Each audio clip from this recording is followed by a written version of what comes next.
Selamat pagi Indonesia.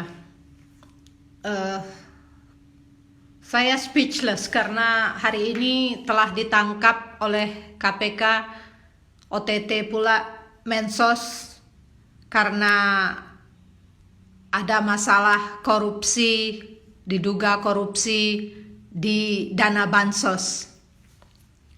Kami tidak mengerti, kami ini kan rakyat jelata saja. Kami tidak mengerti mengapa sih orang-orang yang kaya ini, kalau jadi menteri pasti kaya dong. Masa susah-susah naik becak gitu jadi menteri, nggak mungkin itu. Jadi kami ini nggak mengertinya itu, sudah sekaya Anda itu kenapa lagi Anda mau korupsi? Terus Mensos pula. Kami dari YCNKRI, Yayasan Cinta NKRI. 2 hari yang lalu, relawan kami berangkat ke Sigi di mana terjadi teror terhadap masyarakat di sana, di tengah hutan itu. Kami pergi ke sana. Kenapa pergi ke sana? Karena ada dana dari masyarakat yang kami kumpulkan untuk kemanusiaan. Kira-kira 150 juta saja. Kami ingin berikan langsung. Lalu berangkat ke sana tuh siapa? Relawan. Relawannya itu siapa? Pengusaha. Bukan orang-orang yang nggak punya uang, nggak punya kerjaan gitu berangkat situ. Bukan. Ini relawan yang pengusaha yang punya kerjaan, yang sibuk, dia mau berangkat ke sana karena yang berani dia. Kalau di daerah konflik begitu kan, kalau bukan orang yang berani ya ketakutan kita nanti, belum ngasih bantuan udah kocar kacir pula.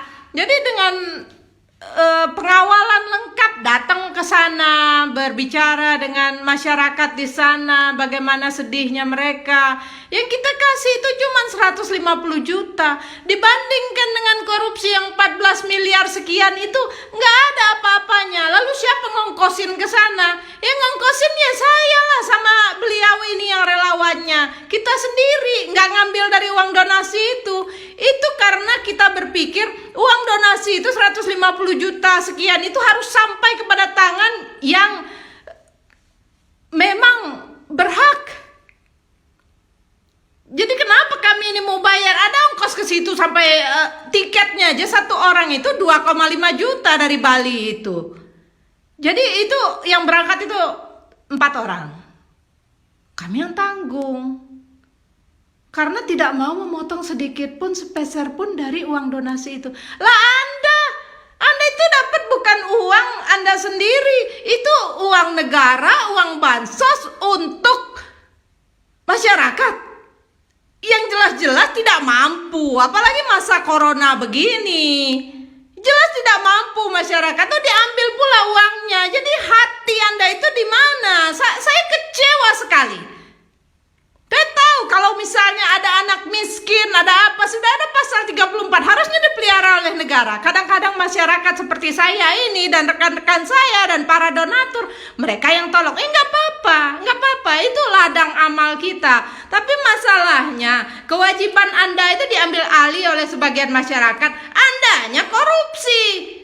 Itu yang kami tidak bisa terima. Saya meminta kepada Bapak Presiden Joko Widodo yang baik, yang kami hormati dan kami dukung dari dulu sampai sekarang. Kalau milih Menteri Sosial itu, lihat rekam jejaknya. Dia ini pernah nggak? Kan pasti ini orang berpendidikan, orang kaya lah ceritanya itu.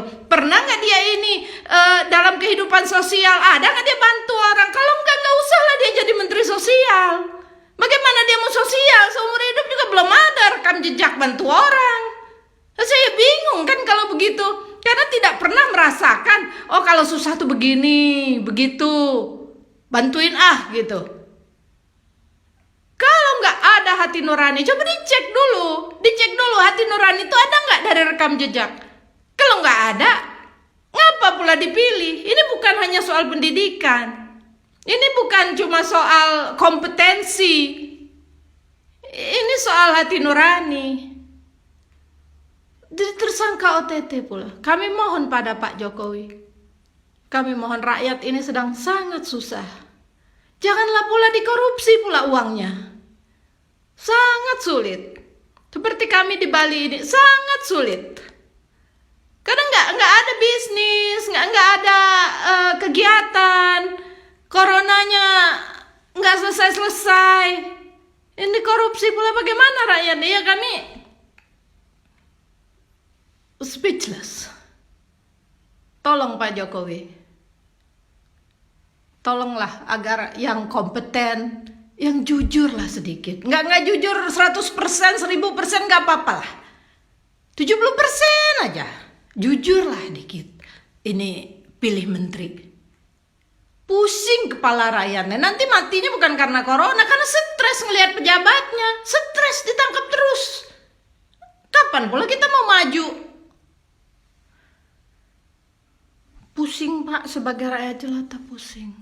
Saya yakin Bapak juga pusing. Tapi kami tetap berdiri di belakang Bapak, tetap. Maka kami mohon agar itu pembantu-pembantu Bapak tuh yang benar lah dikit, yang sesuai lah dikit. Salam Indonesia Pak, kami tetap dukung Bapak. Selamat pagi.